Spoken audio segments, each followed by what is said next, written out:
Iguodala to Curry, back to Iguodala, up for the layup. Oh, blocked by James. Curry, one-on-one, Irving puts it up.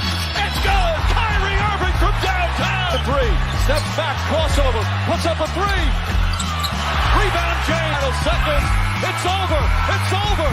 Cleveland is a city of champions once again. The Cavaliers are NBA champions. Cleveland, this is for you.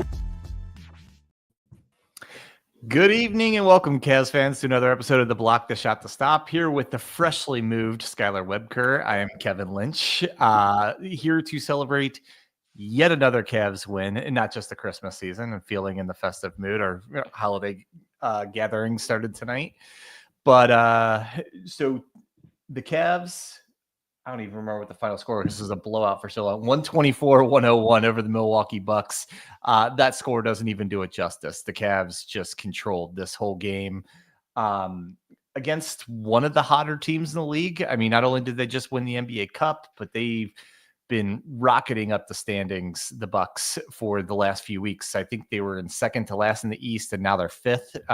Is a testament to how well they've gotten it together. But tonight, the Cavs took care of them. Skylar, first and foremost, how'd the move go, man? How's your psyche right now?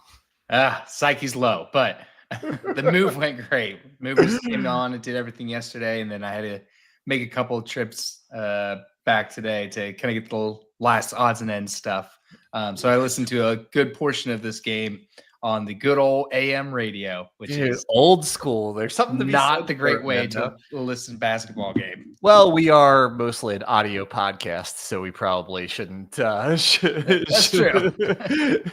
Shouldn't be too hard on radio. But the Cavs tonight, there's a million positives to talk about. But where I wanted to start, and I'll turn this to you in a second, are two guys that I have talked about on, and we've all talked about on recent podcasts, that the Cavs need a little bit more from. And that's Jared Allen and especially Dean Wade. And I think Dean's where we should start tonight. Dean, absolutely, probably as much as any Cav struggled. He's maybe the only Cav that struggled offensively this year. It's the number one offense in the league, and he's just really struggled with everything. His shot, his 3-point shot, his free throws, and he's traditionally a very good, I would say a very good shooter. Not great, but very much better than his numbers are so far this season. But tonight, 5 for 6 from the field, 15 points, 5 rebounds, 2 assists, 2 steals, and did a lot of that damage in the first half when the game was not decided and the Cavs were stretching the lead. First of all, other than just being happy to see this, because Dean Wade is a guy the Cavs could really use. Like, what were your thoughts on Dean tonight, Skylar? It's just a good bounce back performance after kind of slumping, like you said, for the past couple of weeks, especially against a Bucks team that have size and length. So he's getting matched up to Giannis or Brook Lopez throughout the night, throughout the rotations. So to be able to not only kind of hold your own on that sense, but also have that, like you said, the offensive kind of bounce back, and he was perfect tonight from the free throw line, 1 for 1. Yeah, hey, there you go. So the thing about this Cavs team, and probably why Dean kind of stuck out, is they have been so good offensively. I mean, they have 3 or 4 guys on the bench that are in the top 15 in 3-point shooting in the league. Yeah. And with the way that Mitchell and Garland can penetrate and dish, if you're a wing player in this team, you're going to get open 3-point shots. And it's just a matter of being able to knock them down. A lot of guys have. Dean has struggled with a shot at times, but he brings elements that other guys on the bench, or tonight he was a 5th starter, that they don't have, as far as size, as far as some athleticism to like match up with other teams. So seeing him being able to contribute offensively at a high level like he did tonight is such good news for the Cavs, because not only is he getting to where he can be offensively, but like all the other stuff that he brings you with the defense and the hustle and the size and everything else he does. I was surprised that Kenny Atkinson started him tonight with the return of Max Strus. Right. I know they're probably doing a slow ramp up for Max, but man, talk about when answering the bell when your card is called, man. I mean, he did everything that we needed him to do tonight. and showed that he can be kind of that flexible starter bench player that we've come to know out of Dean Wade for the past couple of years. Yeah, and so while you were mid-moving yesterday, me and Tim did our NBA Weekly podcast, and we speculated who the fifth star was going to be with Okoro out once that we recorded shortly after that news came out. And Tim thought it was LeVert because that they just needed LeVert to step up and play that role, and he certainly wouldn't be a wrong choice to do that. But and this isn't tooting my own horn because I am wrong, not only in basketball podcasting, but in life all the time. But I said, I think the move they might make is to start Dean Wade because they know they'll need him. They know he struggled. And when he was at his best this year, right at the beginning of the year, is when he was starting. So they might put him back in that starting spot to kind of get him going again. And that is what Kenny Atkinson decided to do. And at least for one game, to just great success. Yeah, they also, to be fair, it's the Bucks coming off of their NBA Cup, and they said it on the AM radio broadcast. These guys did not want to play this game. No. They were lethargic getting up the floor. They sat Dame Lillard. They did not seem like they wanted to be in Cleveland at all. I would say pretty much none of the Bucks wanted to be there except for Giannis. Giannis was phenomenal once again. And we'll get back to that, Kevs, in a second, but we can talk about him. Giannis was 33 points, 14 rebounds, 3 assists tonight, 3 steals. And they said it right on the broadcast. Like, this guy is one of the 2 best players in the world, if not the best. He's been playing at as well as he's ever played lately. And he got his numbers, but the Cavs really did make him work quite a bit. And that's all you can do is with somebody that good is make him work really hard for his points and don't let his greatness elevate the guys around him. And that's what they really did tonight. Like nobody else. I think the next high guy had 14, and that was Chris Middleton. And a lot of that was in the second half when the Cavs had already opened it up. And so the Cavs defense tonight, actually, and I guess we'll go there, and then we'll come back to the individual players. I actually thought the defense was as good as we've seen in a while because we were playing a team as one of the best players in the world that's been incredibly hot, and they really held the Bucks down. The combination of making Giannis work and not letting anybody else get off besides Giannis.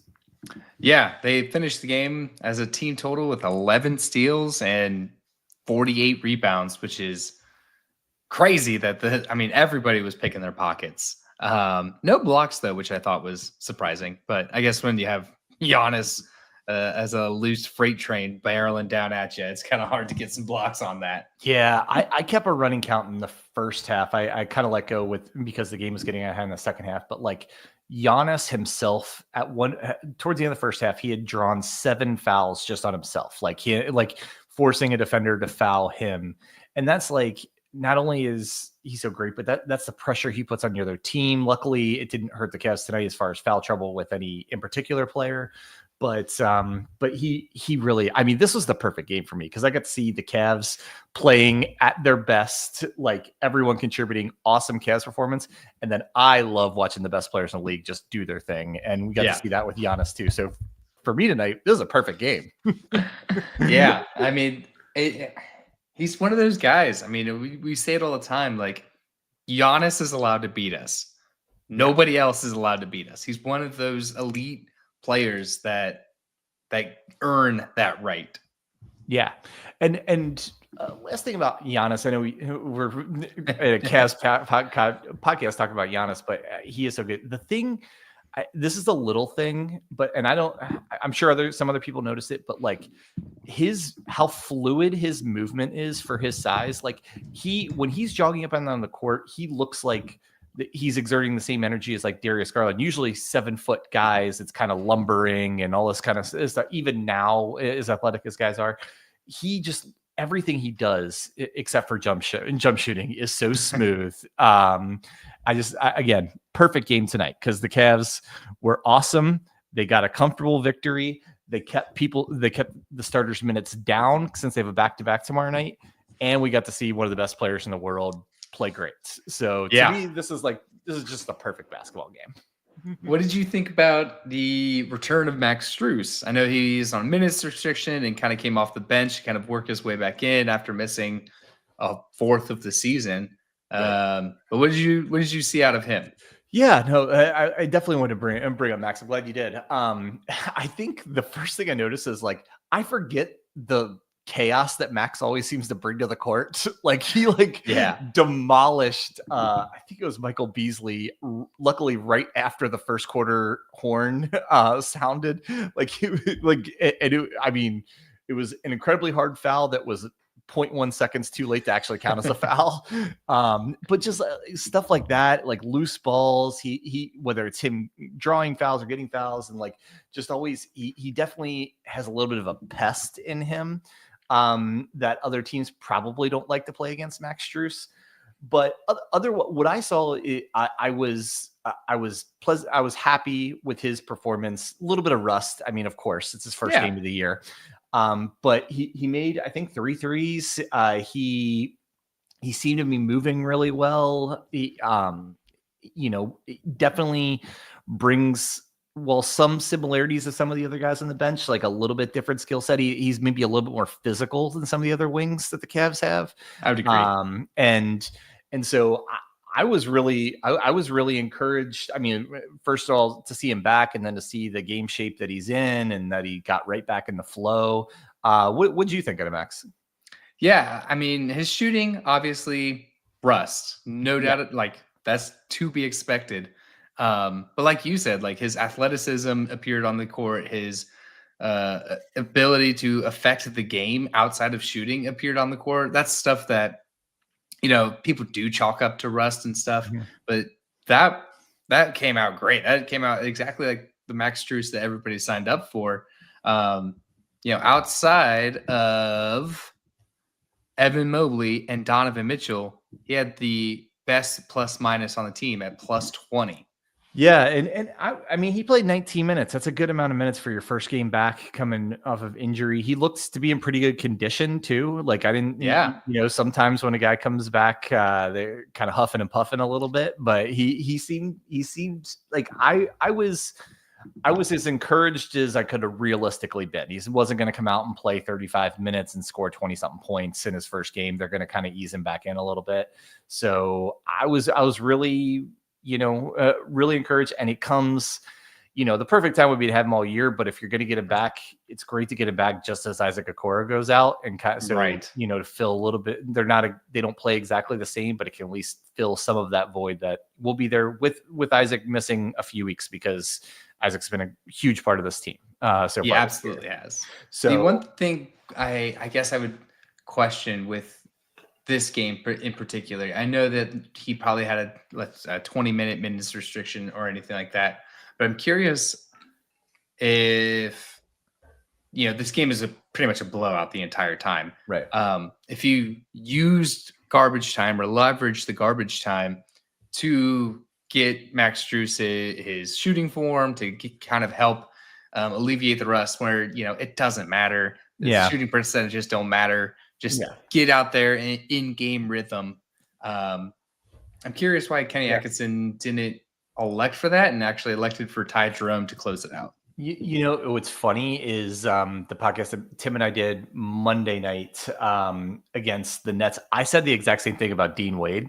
Like, with Dean struggling so much, I wish they would have played him in garbage time, get him in the flow a little bit and everything. And they didn't, and Dean comes out and has one of his best games of the year tonight. And my guess is if they may have done a little bit more of that if they didn't have a back-to-back and 3 games in 4 nights. So they might have wanted to keep his minutes down, not only coming back from the injury, but also so he can play hopefully tomorrow night, if not at least play Monday. And so kind of guessing what's in Kenny and the coaching staff's head, that's kind of where I would have gone. Yeah, that makes sense. I guess maybe I was zoned in on this game. I should have zoomed out and looked at kind of the road. Well, in fairness, we just kind of did a preview of the rest of December, and so I probably even more zoned in on their schedule. Yeah, and as we talked about, it becomes a gauntlet. I think, in a week once they start their West Coast string. We said these next 3, you got the Bucks tonight, the Sixers tomorrow, which almost for sure Embiid's going to rest, if not Paul George also, since they both played tonight. And then Utah might be the worst team in the league on Monday. All respect to the Washington Wizards.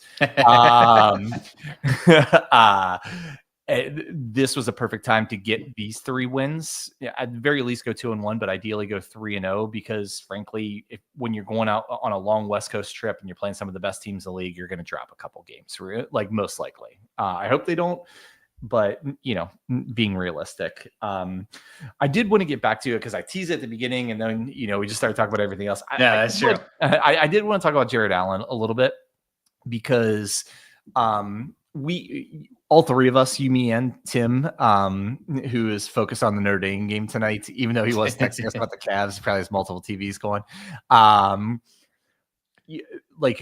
We talked about how Jared Allen, it was kind of 2 different stories. The first 3 or 4 weeks this season, then the next 3 or 4 weeks this season, the stats looked completely different, like 2 different players. It was like 17 points, 11 rebounds, and then it turned into like 11 points and 7 rebounds a game. And we said for the Cavs to get to where they want to go, they need more like the former Jared Allen. They need him to be in that 15 plus points, double-digit rebounds, playing his great defense.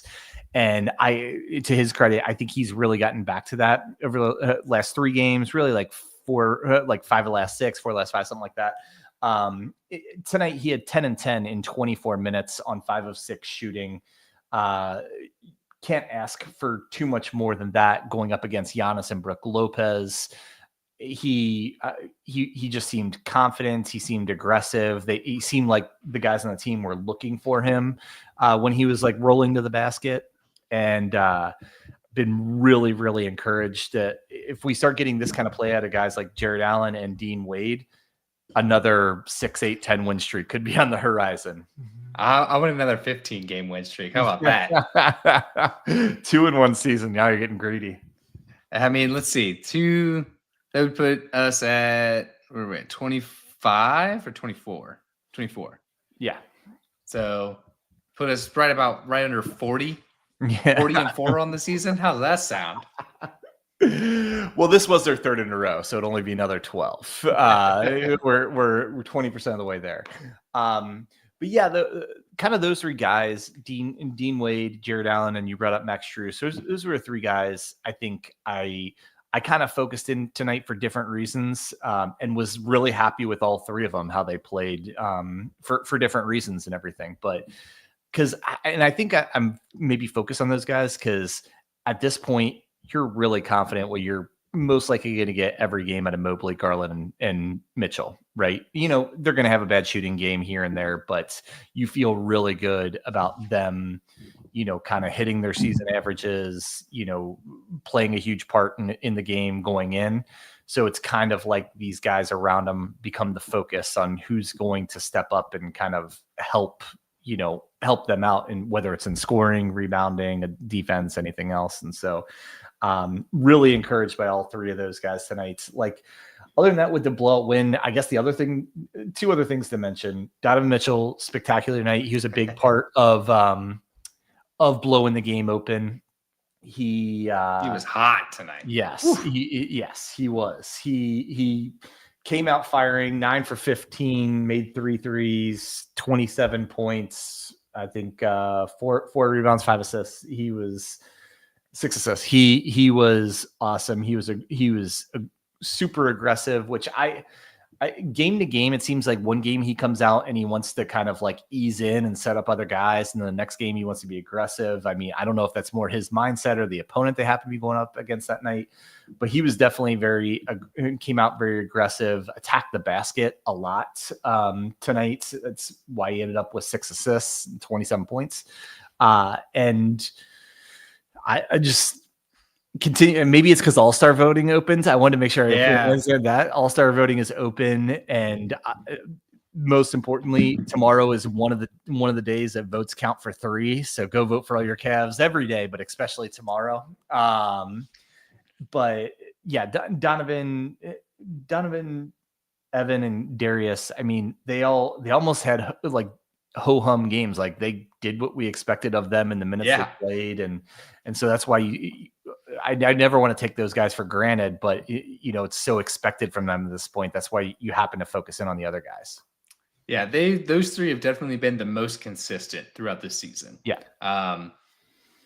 I want to call out this one play that was absolutely the coffin nails. The Bucks were trailing pretty much the entire game, but it was right at the moment to close the third quarter where Karis LeVert drives, scores, immediately steals the ball back, dishes it out to Ty Jerome, who hits a buzzer beater three. It was Mitchell that hit the three. And Mitchell. Not only that, but like just maybe 20 seconds before that, Max Strus hit a three. So they went on an 8-0 run in like the last 45 seconds of the third quarter.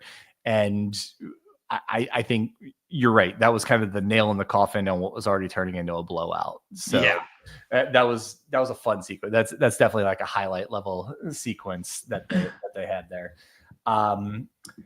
Other than that, like, the other thing I was going to call out is, in the meaningful minutes, the like 10 guys that played tonight, everyone scored. Nobody had a particularly bad shooting game. I guess you could say Darius was a little bit cold for him, even though he did go 4 of 6 on threes. But just this is like the Cavs almost at their peak, where like, to me, Mitchell is a phenomenal superstar. Mobley is controlling so many different aspects of the game. Darius is doing what he does. And then you get like high level contributions from a couple other guys and solid contributions from a bunch of others. And that's just like, that's what this Cavs team is. And so this game reminded me of those first couple weeks of the season, like when the winning streak started getting real, when it was at 7, 8, 9 or something, and they were just rolling. I thought about the Golden State game tonight, where they just rolled Golden State, because I remember that was on a Friday night as well, and it was just it was awesome. And tonight was as good a game as the Cavs could have hoped for. Blowout win against a hot hot team in the Eastern Conference, who is trying to make up ground on them. Like I said, kept the starters' minutes down, so hopefully everybody plays tomorrow. Hopefully nobody obvious other than Okoro got banged up and can play. And that's, I don't have too much there's not even, I guess the only other individual guy I'd call out is like Ty Jerome, because our beloved TJ Maxx, he's, I don't want to say he struggled, but he hasn't been contributing at high a level as he has. Some of that is his minutes were reduced a little bit. I think he maybe wasn't having quite as many opportunities, but then tonight he really took advantage of opportunities. 5 of 9 from the field, 3 of 6 from 3, 13 points, 4 rebounds, 4 assists. He was 2 steals. Yeah. He was awesome tonight. And he did a lot of that in the second quarter when the Cavs really opened up the game. Yeah. I mean, I said it earlier, but this is the Cavs team that we're going to have for the years to come. Mm-hmm. If they win a championship this year, they have the footing to become a dynasty. Where like everything you said is right. You're also getting yourself. So far, my skis are so far ahead of me right now. I know. But tonight is a night in a game where that optimism is kind of justified, and or you can see why you would have it, right? Because like tonight is a type of game, like you feel like the Cavs can beat teams in so many different ways because they have so many different weapons. They have multiple superstars, and they can be a really good defensive team when they're locked in, like they were for a lot of the night tonight. And so I get what you're saying. You are way out in front of your skis, but I get like that's how it's natural to kind of feel like that. Like this is the kind of team that wins a championship. Whether they do or not is to be determined, but like this is that kind of team. Yeah. So let's turn ahead to tomorrow's game against the Sixers. Let's do it. They just finished up. The Sixers beat the Hornets 98-108. Yep. Let me look at their box score. Let me see who all played. No, I think everybody played for the Sixers. Embiid had 34. He played 32 minutes. No way he's playing tomorrow. No. Paul George played 38 minutes. Doubt And he's gonna 5 play. points. I know. I'm sure Tyrese Maxey will play and some other guys, but the Sixers have been just, I don't know, slowly like baby steps towards improvements, I think is the way to say it. Like they've climbed out of the cellar. They're now only a couple games out of the play-in. Certainly not where you would thought they would be at this point of the year, but better than they were a few weeks ago. And they just got Embiid back from he broke his nose again. That guy's poor nose, man. Like and so you would think tomorrow is a good opportunity to beat the Sixers between the fact you're at home, the Cavs are rolling, the Sixers are probably going to rest a couple of their superstars. I could be wrong, could be surprised, but I feel pretty safe in that bet. And so I think like a few games this year, the Cavs, let's be honest, as great as the Cavs have been, and this is taking absolutely nothing away from them, they've had a little bit of good luck this year. They do seem to have run into some teams whether they were down or missing guys and stuff like that. Not to say the Cavs wouldn't have beat them anyway, but this is one of those kind of good fortune things you should take advantage of. You're at home against a team missing their who's most likely going to play without their two best players. Take care of business. Don't take it for granted. And the Cavs, I don't really think have taken any games for granted this year, even the games they've lost. So my expectation tomorrow is run it back, just like tonight. Seriously, come out aggressive, open up a double-digit lead in the first half, play the starters less than 30 minutes, get another win, and move on. Like, what about you? I mean, that's the ideal game plan right there. I don't get it, man. For the Sixers, you are 12th in the East right now. You're not even in the playoff mix.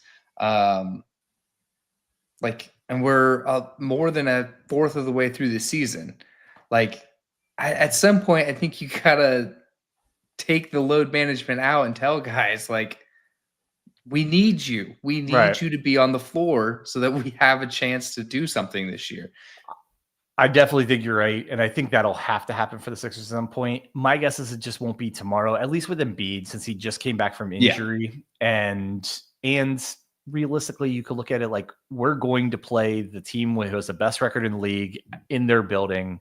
It's a game, even if we played all of our guys, we have a good chance to lose. And so maybe it is a good opportunity to, especially because they got to win tonight, kind of, half throw in the towel for tomorrow and then, prepare. I don't know who the Sixers have next, but just kind of. Yeah, I mean, I'm not telling them to start these guys tomorrow. I'm just saying, like, as a season outlook for them, I mean, at some point they have to ask these guys to step up and do a little more. Don't do it tomorrow. Let the Cavs keep rolling. But yeah, and so I would think a little bit opposite of tonight, because tonight, I mean, everyone contributed really well tonight, but the bulk of the scoring did come from, the backcourts and the guys off the bench and things like that.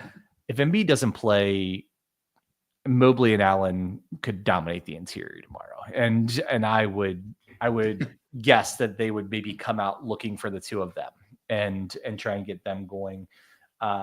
Evan was really solid tonight, again, in a little bit shorter minutes than normal, but you would expect with no Embiid and no respect to the other guys, to Andre Drummond or Yabusele or KJ Martin, the great Kenyon Martin's son. But those are guys with no Embiid. The Cavs have a clear advantage on the interior. Not that they don't in the backcourt, but I think that is their biggest mismatch. And I think tomorrow they try and exploit it. I agree. I think they're going to get in and attack the paint. A lot of pick and rolls, pick and pops. Hopefully we see more Darius Garland floaters, because he has the best floater in the game. I'm like over here imitating it. Yeah. And I just, more than anything, yes, we want to win and everything, but like when I say keep it rolling tonight. Obviously, you want to win by 23 every game, right? but more so, the Cavs are getting back to having that best offense in the league. They did kind of at the tail end, right before the break with the NBA Cup. The offense was down a little bit.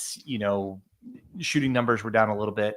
But then I looked after the game tonight, they've moved back into first place in field goal percentage, first place in 3-point percentage. They, I think, are averaging the second most points per game. I think they have the second best point differential. So I think the biggest thing I'm saying is let's ride this momentum for a while before you're naturally going to hit another lull at some point during the NBA season.